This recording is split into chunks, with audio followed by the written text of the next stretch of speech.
Bienvenue dans cette émission.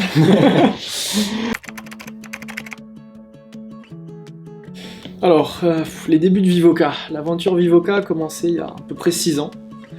On était en Angleterre avec mes associés.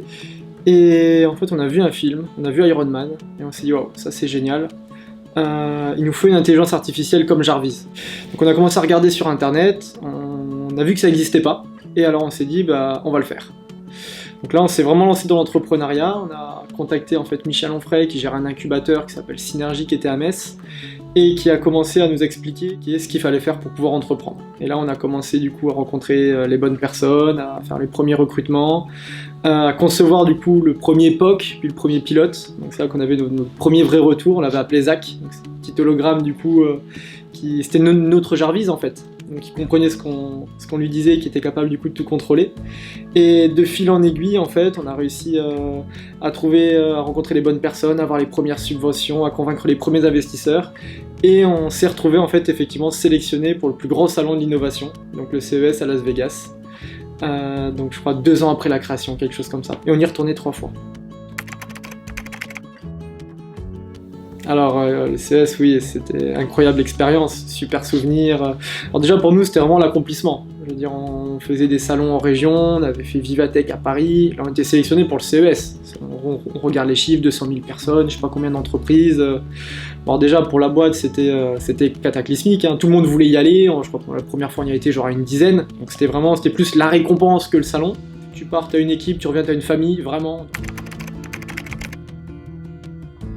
Je dirais qu'on a eu de la chance de tomber sur des bonnes personnes, sur des gens vraiment du coup bienveillants, qui nous ont rencontrés par hasard, hein. Je crois que Jean-Daniel Amet, le premier, c'était sur un salon, c'est lui qui nous a présenté Gilles Comon.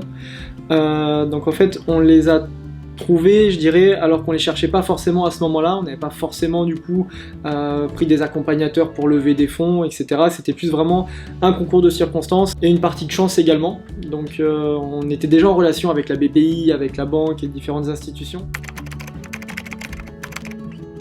Tous les recrutements en fait c'est une grosse fierté, donc faut vraiment du coup se remettre dans la perspective. Au tout début quand on a commencé on n'avait vraiment pas d'argent, on s'est pas payé pendant 1 an, ça a été très compliqué.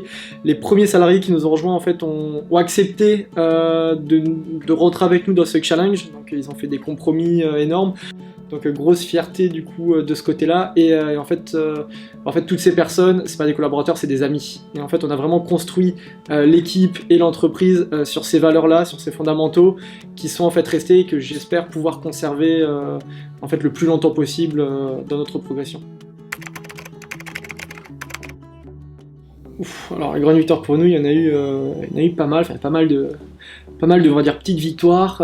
D'abord, il y a également on a fait une deuxième et une troisième levée de fonds après. On a rajouté du coup d'autres personnes, Alain Hichard, Éric Desnoyers, Laurent Rouage. Donc c'est d'autres entrepreneurs du coup à succès qui ont cru en notre histoire et qui ont aussi accepté de nous accompagner.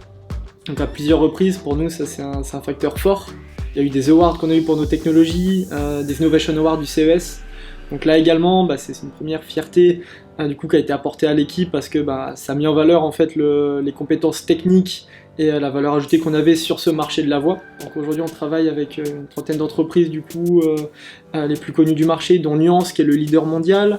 Il y a eu tout récemment Luc Julia, c'est le fondateur de Siri, fondateur de Nuance, le VP du coup innovation de Samsung qui nous a rejoint dans l'advisory board. On n'aurait pas pu espérer avoir un meilleur advisor technique. Donc ça c'est pareil, pour les 5 ans effectivement ça a été la petite cerise sur le gâteau. On a eu effectivement la sortie de l'incubateur qui nous a tous fait chaud au cœur parce qu'on a vraiment été créé, on a vécu à l'intérieur, mais on avait colonisé en fait tout le rez-de-chaussée et puis on s'est dit à un moment donné il va falloir qu'on parte. Alors on s'est réunis, on a dit les gars, il faut qu'on achète un château, on le rénove à notre image, on va faire une cuisine, on va faire un dortoir, on va faire une salle de jeu, on va mettre des écrans partout et on va vraiment essayer de garder cet esprit à l'américaine. C'est avant tout une histoire humaine, vraiment, et ça continue aujourd'hui. On a réussi à garder du coup cette énergie. Ça nous permet d'avancer. Je dirais que chaque mois, il y a une succession de petites victoires qui fait que petit à petit, on s'approche de notre objectif. Mais surtout, on garde vraiment cette énergie et cette envie d'entreprendre qu'on a depuis le début.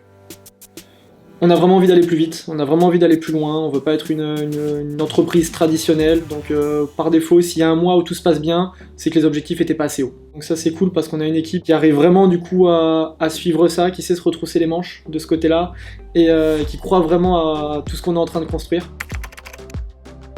Alors le Corona, gros impact, bien évidemment, on était pré-déploiement du coup dans les hôtels, donc l'hôtel principal vertical touché par le Corona. On regardait autour de nous, on voyait en confinement, en sortie de confinement, que toutes les entreprises licenciaient à tour de bras. Donc du coup, on s'est retroussé les manches, on a réuni tout le monde dans la même salle, et on a dit les gars, on a besoin de tout le monde, on va lancer un mode commando. Et on a dit maintenant vous êtes tous commerciaux. Vous les devs, vous allez faire de la base de données, la team par exemple marketing, vous allez faire du coup du mailing, vous allez appeler, etc., etc. Et ça sur 8 semaines. On a réussi du coup à récupérer des besoins très intéressants du marché, parce que maintenant on parle de no touch ou de touchless dans les lieux publics, personne ne veut toucher une bande tactile, un bouton d'ascenseur ou autre. Et du coup, de ces besoins-là, on a pris notre technologie et on a créé le VDK.